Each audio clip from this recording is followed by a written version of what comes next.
Alors, il est vrai qu'on dit très souvent le cancer du sein. Vous devez savoir que pour les spécialistes, c'est plutôt les cancers du sein. Il existe plusieurs cancers qui peuvent se développer dans votre sein ou dans vos seins. Tous les tissus qui constituent votre sein peuvent être à la base d'un cancer différent. L'anatomopathologiste a pour rôle de préciser la nature du cancer que vous avez. Et c'est très déterminant dans la prise en charge. Il y a des cancers pour lesquels l'intervention chirurgicale n'est pas demandée. Il y a des cancers pour lesquels le type d'intervention chirurgicale est différent. Et il y a des cancers pour lesquels on doit opérer. Donc, préciser la nature du cancer que vous avez est une étape très importante dans votre prise en charge. Voilà pourquoi opérer immédiatement n'est pas conseillé. Plus de fournir ces informations, le pathologiste va préciser le comportement de votre cancer. Vous devez savoir que les cancers se comportent différemment d'une patiente à une autre.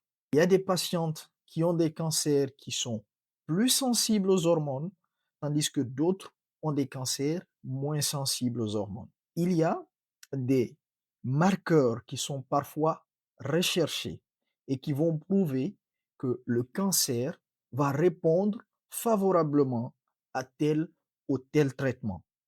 Vous savez, le traitement du cancer est non seulement lourd, il est aussi coûteux. Et lorsqu'on soumet un patient à un traitement sans avoir au préalable au moins un indice de réponse favorable, c'est le soumettre à des complications parfois sans atteindre l'objectif que l'on s'est fixé. Et en plus de cela, il y a de nos jours des thérapies innovantes qui ont l'autorisation de mise sur le marché dans certains pays.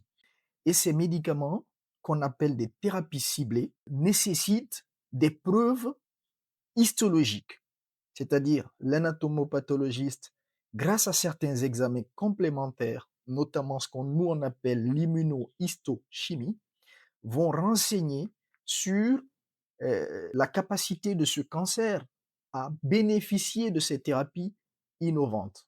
Et croyez-moi, au quotidien, nous observons des miracles, en quelque sorte, grâce à l'utilisation de ces thérapies. Ne pas permettre aux patients de bénéficier de cela, à mon avis, c'est ne pas leur faire du bien.